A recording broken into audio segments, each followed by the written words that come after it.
Since I recently talked about what the 2010 remake of The Wolfman was going to be about, I decided to talk about a remake that never happened. Before the Dark Universe was scrapped, Universal planned on a Bride of Frankenstein movie with Javier Bardem as the Frankenstein monster and an Invisible Man movie with Johnny Depp. After that, they planned on remaking The Wolfman a second time, and they got writer Aaron Grabowski. Although Dwayne "The Rock" Johnson was never confirmed to ever have a meeting with the studio, the script was tailor-made with someone like him or Jason Momoa in mind. But before I go any further, I have something special to show you. This is my book, 100 Years of Universal Monster Movies. It covers the history of these movies, but not just the old movies in black and white, but the newer ones as well. It has plenty of pictures to enjoy, as well as a foreword by my friend Antonia Carlotta. Order your copy today, available in print and digital. Now back to the video. The story begins in Hawaii in 1826 with a Hawaiian prince and warrior named Dio Koka. While his tribe is trading with the British, a ship that's on fire crashes ashore, and a werewolf on fire jumps out. This werewolf kills some of Dio's warrior friends, and Dio uses a silver bayonet he got from the British to kill the werewolf. But when it turns out that Dio was bitten by the werewolf, he is banished from his tribe.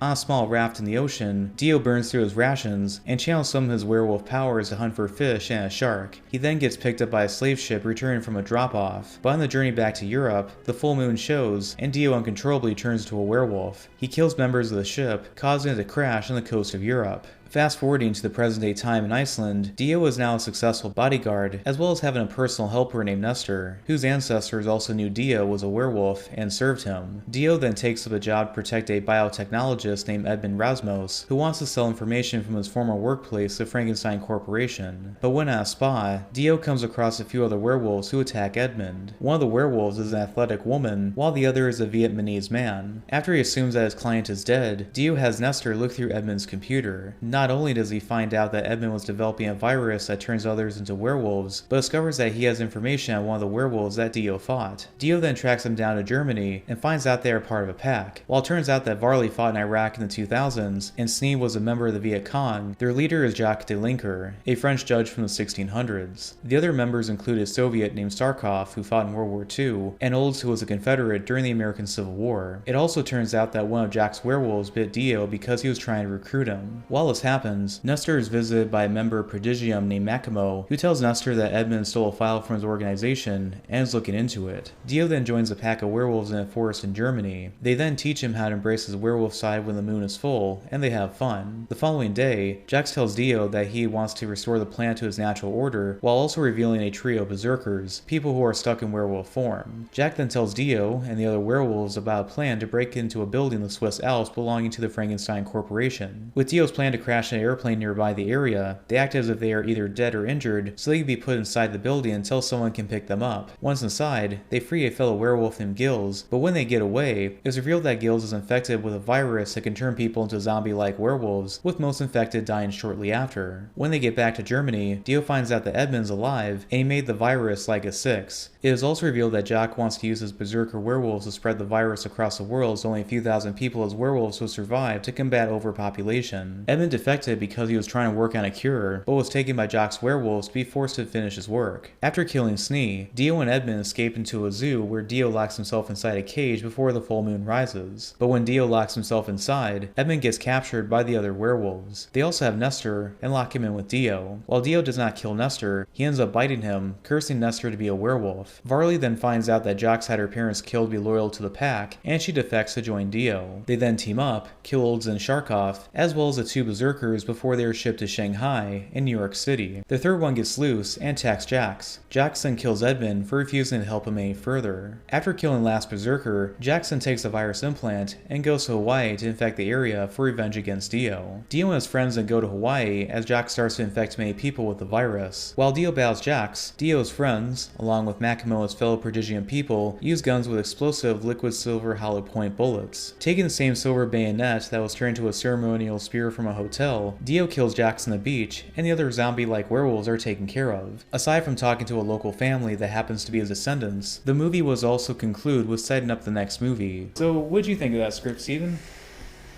That's a lot.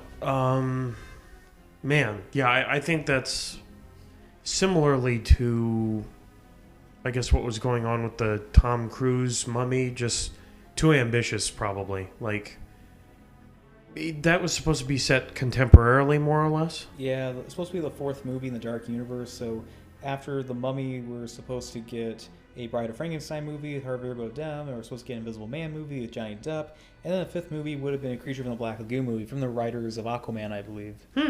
Okay. Well, yeah, that, I mean, some of those sound more promising than others, but this one, to me, I guess the main conflict I can see working out, but I don't know, some of the details about, like, how it turns people into zombies or, you know, things along those lines I'd like to know more about. But yeah, getting World War Z vibes from it. Yeah, and also just, like, seeing The Rock as the protagonist of this, I'm like, no, hard no on that casting choice. But Mr. Plot Armor. Yeah. He just doesn't seem to fit that for me, but... Yeah, I mean, personally, I would have liked this script at least more than the 2017 Mummy movie. When I was reading it, I was enjoying it, but I'm glad it didn't get made because the thing is, if this was like an original movie, then I would have liked to have seen it, but bears virtually no resemblance to the source material, and it would have been a remake in name only. I guess some would call it a name make. In addition, the villain using climate change as a motive is pretty cliched even when this was written back in the 2010s. It also would likely have been rewritten since by the time it wouldn't gone to production or after a real-life virus would have spread, which was part of the reason why the script would have probably hit too close to home by that point, and they probably would have rechanged it, because I know they did some kind of changes to No Time to Die, I guess, because there was a virus in that movie around the time when COVID-19 happened. Yeah, that's a fair point. That's definitely a fair point. I honestly think that probably the best use of a climate plot that I've seen recently was probably in Godzilla King of the Monsters. I love that movie. Yeah, just that they did a really good job turning that into a villainous sort of, like, we should be ready to extinguish people because that's the natural order. Basically, yeah, committing genocide in the human race, like this, that Charles Dance character, was trying to do. And I do agree with Filmito, like, the one way you could have made that movie perfect, instead of trying to save him for a possible sequel bait, but that was pointless because we never saw him ever again in Godzilla vs. Kong, is that make that Jonah Allen character an active participant in the climax. Maybe he's trying to kill the other, like, human characters while it's happening. Like, he's the human version of King Ghidorah, and the family is like Godzilla and Mothra in a way in that fight. I think that I strongly agree that could have been nice, mirroring what was going on to make us care more about the human characters. I mean, I cared about the human characters a lot in that movie, but I think that could have definitely made things better. So now Steve and I are going to read a little bit of the script for the movie. This is basically what they're kind of setting up for the Dark Universe. So I'm going to narrate it a bit, and Steven is going to voice the Dwayne "The Rock" Johnson character. And which one? Dio. Oh, okay. Yeah, and I'm going to voice Makimo and the other surprise guest in the movie. Exterior Molokai Beach, night. Dio's feet step down into the sand, reminding us of the film's opening shot. He sits down, peers out at the ocean, hears voices from behind him. He couldn't have gotten far. He was in pretty bad shape, says Jack. Dio turns and sees Jack leading Makimo out to the beach. Makimo sees Dio sitting there. Jack. There he is. You're not arresting him or anything, are you? Makimo. No. I'm not with the police. Then who are you?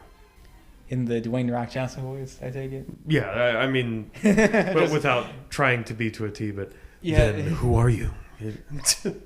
And who are you? Can you give us a moment? Jack nods, walks away, walks out of earshot. My name is Makimo. I work for Prodigium. Prodigium? You mean the assholes who turned their heavy artillery on me? I just imagine how he's going to really kind of ham it up a little bit when he says that. No slight against him. He's entertaining like that. Well, just tell him that the Man in Black sent you. From oh yeah Black Adam. I think you thought that was actually both of the Yeah, I thought that was a line like, what? How would you like to come work for us? You're just trying to get me to walk myself into a cage.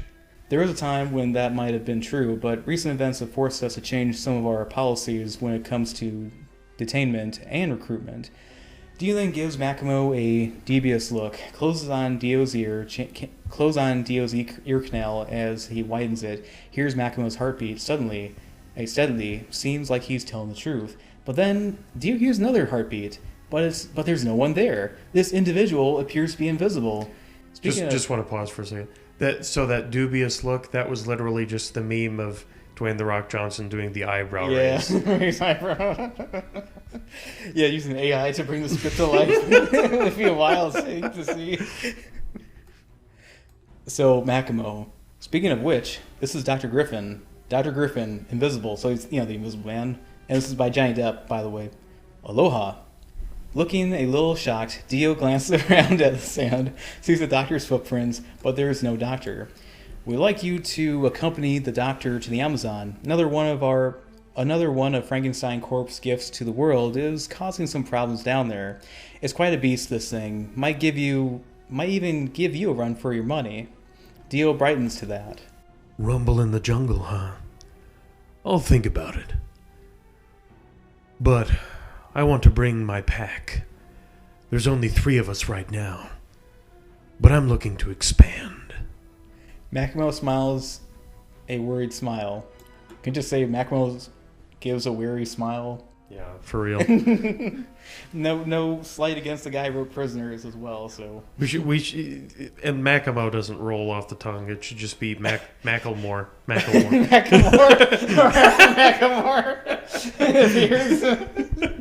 He plays music while he shows something time.